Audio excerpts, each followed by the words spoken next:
Čaute, ahojte, vítam vás v ďalšom videu, tentokrát video s názvom Ako prežiť prvý ročník, ktoré ste si zvolili v ankete na Instagrame, takže poďme na to. Takže budem hovoriť z vlastnej skúsenosti a takisto z toho, čo mi najčastejšie píšete. Prvá vec, najdôležitejšia je kupovanie kníh. V deň zápisu, myslím, si budeš môcť kúpiť nejaké knihy. Takisto si budeš môcť požičať knihy z knižnice. Ja som si kupoval len dve knihy a to je vlastne Anatómia mráz jednotka a Anatómia mráz dvojka, ale nekupoval som to v skriptárni, pretože sa mi to zdalo dosť predražené, takisto som to neobjednával z Martinusa alebo iných vydavateľstiev, pretože tam je tiež predražené. Link, kde som to vlastne objednával, nájdeš v popise videa. A ešte odporúčam teda kúpiť si nejaký farebný anatomický atlas a Memorix anatómie. Budeš ho potrebovať vlastne pri pitvách, alebo je teda užitočný pri pitvách. Ďalšie knihy budeš mať vlastne v disku, alebo teda na disku. Ako prvák vlastne budeš mať prístup k disku, kde budeš mať všetky dôležité knihy, ktoré budeš potrebovať, alebo aj ďalšie materiály. Ďalšia veľmi dôležitá vec je, že od prvého dňa, ako budeš so svojím krúžkom, tak určite spoznávaj svoj krúžok, všetkých ľudí, ktorých tam budeš mať, lebo je to veľmi dôležité spolupracovať, hlavne na medicíne, kde teda není to ľahká škola a je dobre si vymieňať informácie, testy a nie len so študentami vlastne z tvojho krúžku, ale taktiež aj z ostatných krúžkov. Je dobré spoznávať teda nových medikov, lebo oni môžu mať testy alebo informácie, ktoré ty a tvoj krúžok napríklad nemáš, takže určite treba komunikovať a rozširovať si obzory. Ďalšia dôležitá vec, teda už tretia v poradí, je ako sa vlastne učiť alebo ako si to zapamätať. Ja dám vlastne samostatné video ešte na tému nejakú pamäť a pamätanie si aj veci na medicíne, ale špeciálne túto napríklad v anatómii nestačí sa veci len bifliť a memorovať. Mám to odskúšané, že to není vôbec dobré. Je dobré si prechádzať každú anatomickú časť s atlasom. Treba to vidieť aj farebne a treba to vidieť z viacerých uhlov, aby si vedel, kde sa to nachádza a ďalšie teda podrobnosti o tej štruktúre. Takisto to platí aj pri biofyzike, je dobré vedieť vždy princíp, ľahšie si to zapamätáš, čo je jedna vec, a druhá vec je, keď sa ťa to na skúške napríklad opýta, aby si to vedel, alebo vedela, a aj z iných predmetov je dobré vedieť princíp. Samozrejme na latinčine sa to nedá napríklad, tak tam sa to treba samozrejme len nabifliť. Ďalšia vec, ktorú ja mám vlastne osobnú skúsenosť a zažívam ju dosť často, teda niekedy, keď sa niečo stane, tak je, že vlastne seba porovnávam s ostatnými, čo nie je vlastne vôbec dobrá cesta. Je to vlastne dobrá cesta k depresii, ale vôbec to nie je dobrá cesta k úspešnému štúdiu.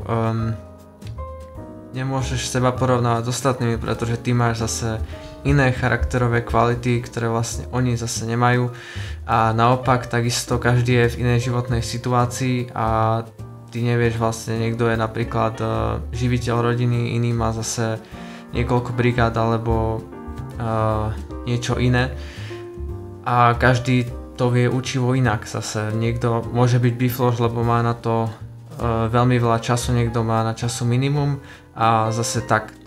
Takže určite neporovnávaj seba s ostatnými a porovnávaj len samého seba so sebou.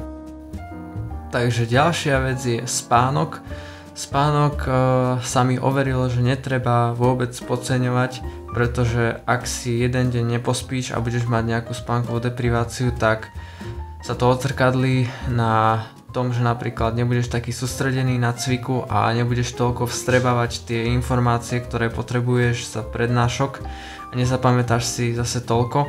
Je lepšie si pospať a nechať to učenie tak, lepšie vlastne odložiť to a potom sa to už, keď budeš fresh, naučiť a príjmeš oveľa viacej informácií, ako keby si bol unavený. Šiesta vec v poradí znie: nebuď sklamaný z neúspechov. Ja som zažil kopec neúspechov v prvom ročníku, či už nejaké skúšky alebo iné veci, a bol som z toho sklamaný, sklesnutý, čo je úplne normálne. Ak budeš sklamaná z nejakých neúspechov, je to úplne normálne a takisto je normálne, že nejaké neúspechy prídu, pretože my sme ľudia a mozog je naprogramovaný tak, aby sa učil z tých neúspechov a z vlastných chýb.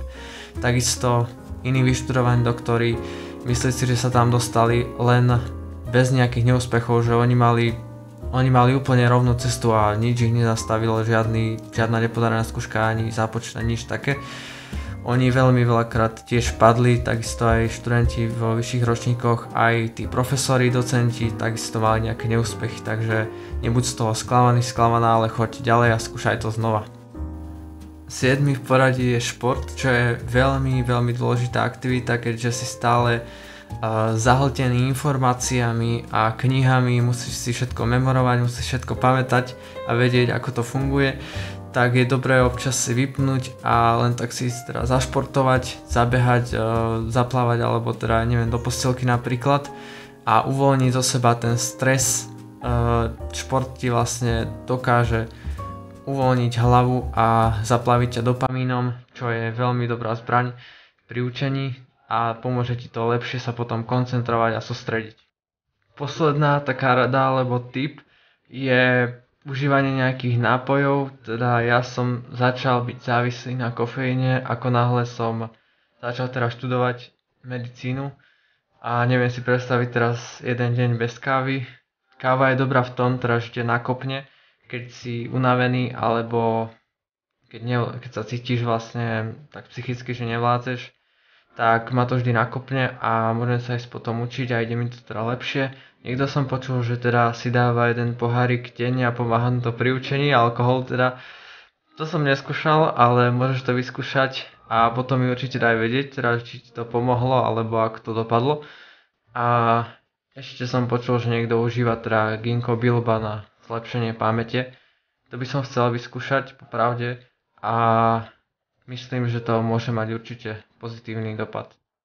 Ďakujem ti za zhliadnutie tohto videa, ak máš akékoľvek otázky, neváhaj písať do komentárov, rád ti na ne odpoviem. Takisto, ak sa ti video páčilo, nezabudni zanechať odber a like a som vďačný takisto za každú podporu na sociálnych sieťach a Patreone. Ďakujem.